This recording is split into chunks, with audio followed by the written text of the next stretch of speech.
Je crains fort pour vos feux. Et cet espoir ainsi... Comme l'on m'a dit que vous étiez ici, j'ai monté pour vous le dire, et d'un cœur véritable, que j'ai conçu pour vous une estime incroyable. Et que depuis longtemps cette estime m'a mis dans un ardent désir d'être de vos amis. Oui, mon cœur au mérite aime à rendre justice. Et je brûle qu'un nœud d'amitié nous unisse. Je crois qu'un ami chaud et de ma qualité n'est pas assurément pour être rejeté. C'est à vous, s'il vous plaît, que ce discours s'adresse.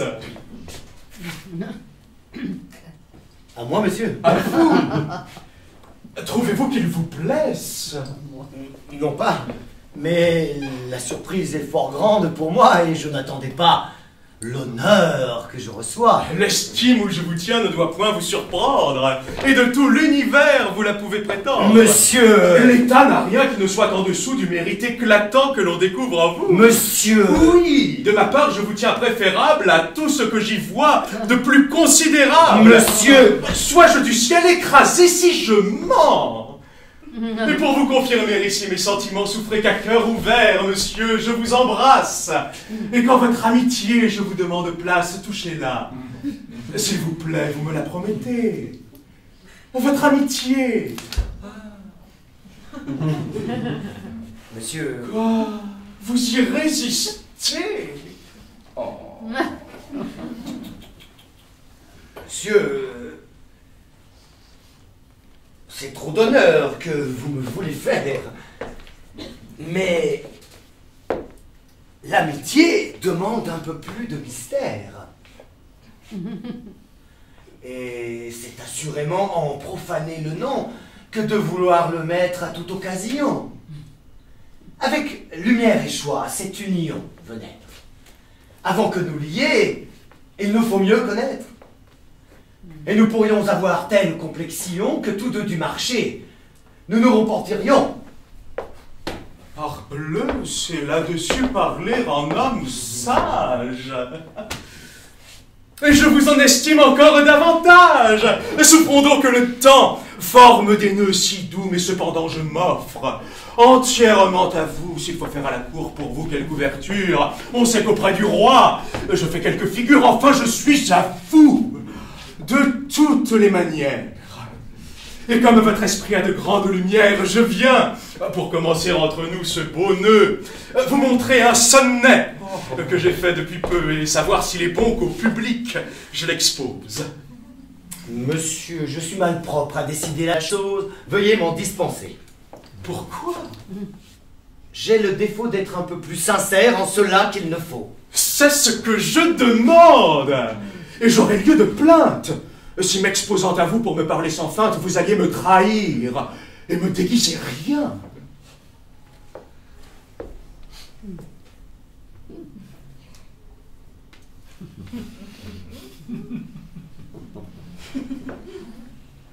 Puisqu'il vous plaît ainsi, monsieur, je le veux bien. Sonnet!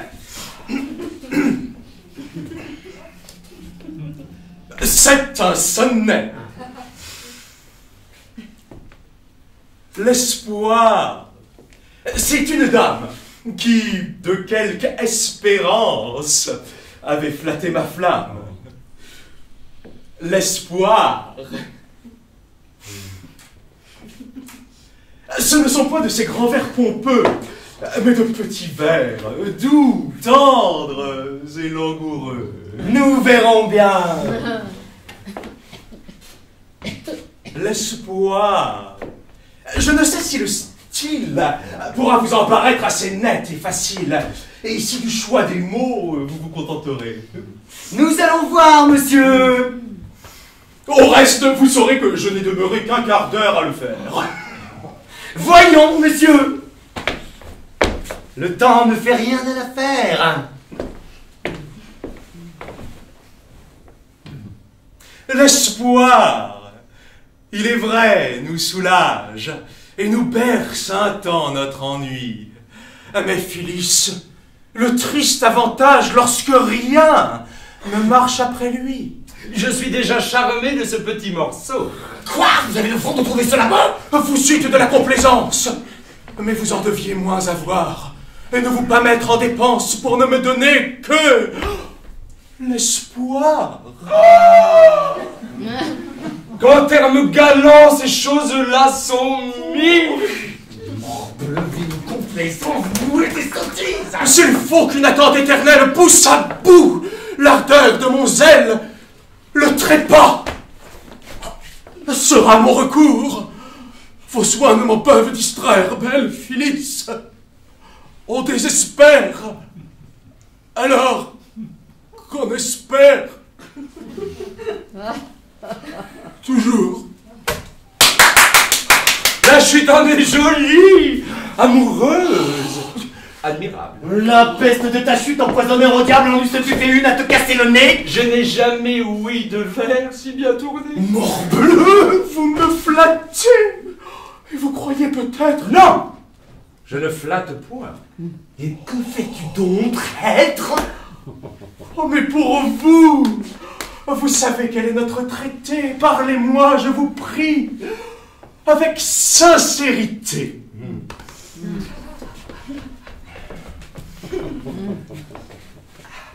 Monsieur, cette matière est toujours délicate. Et sur le bel esprit, nous aimons qu'on nous flatte.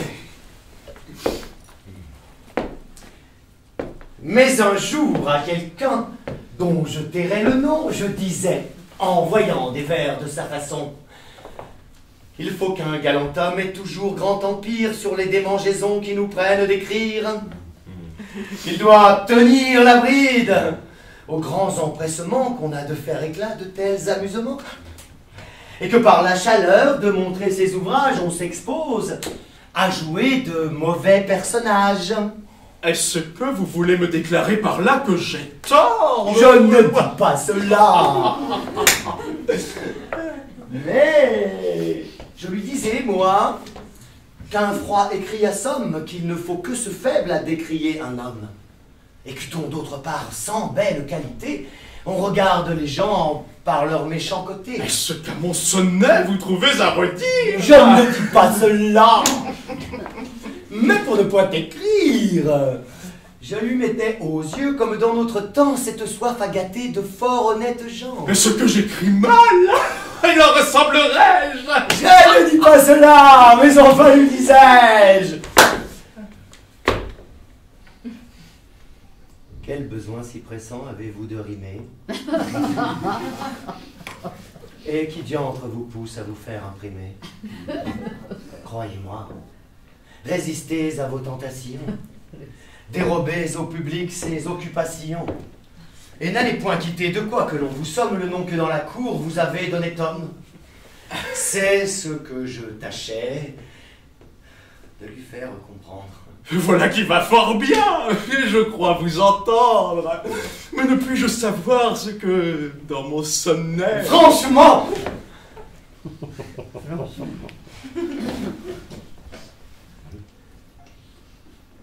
Il est bon à mettre au cabinet.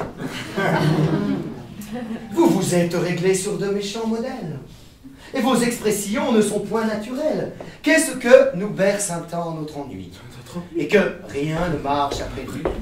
Que ne vous pas mettre en dépense pour ne me donner que l'espoir. Et que Phyllis, on désespère alors qu'on espère toujours. Ce style figuré sort du bon caractère et de la vérité. Ce n'est que jeu de mots, qu'affectation pure.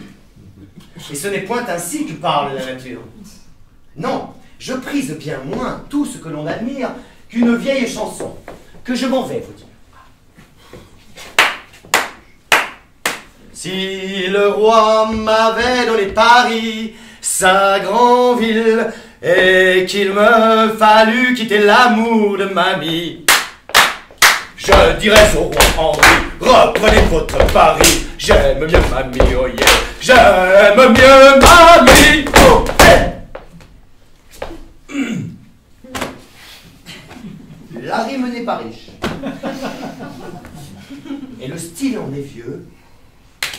Mais ne voyez-vous pas que cela vaut bien mieux que ces colifichets dont le bon sens murmure et que la passion parle là, toute pure. Voilà ce que peut dire un cœur vraiment épris. Oui, monsieur le rieur.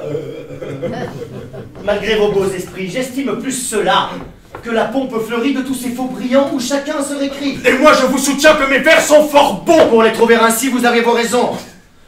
Mais vous trouverez bon que j'en puisse avoir d'autres qui se dispenseront se soumettre aux vôtres. Il me suffit de voir que d'autres en font cas. Ceux qu'ils ont l'art de feindre. Moi, je ne l'ai pas.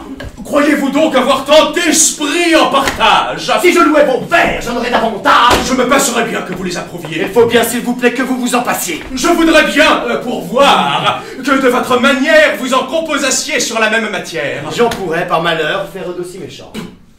Et je me garderai de les montrer aux gens. Vous me parlez bien faire, mais c'est suffisant. N'entre pas que chez moi chercher qui vous encense. Mais mon petit monsieur, prenez un peu moins haut. Ma foi, mon grand monsieur, je le prends comme il faut. Hé, messieurs, c'en est trop. Laissez cela de grâce. Bon, j'ai tort, je l'avoue. Et je quitte la place. Je suis votre valet, monsieur, de tout mon cœur. Et moi, je suis monsieur votre humble serviteur.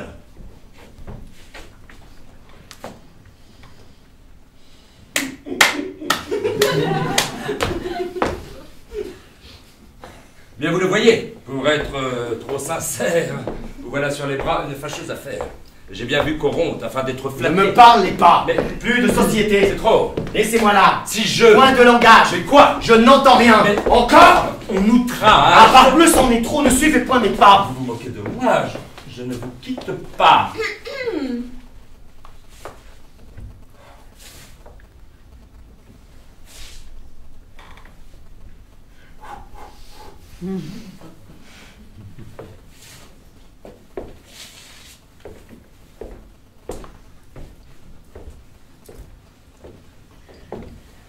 Madame.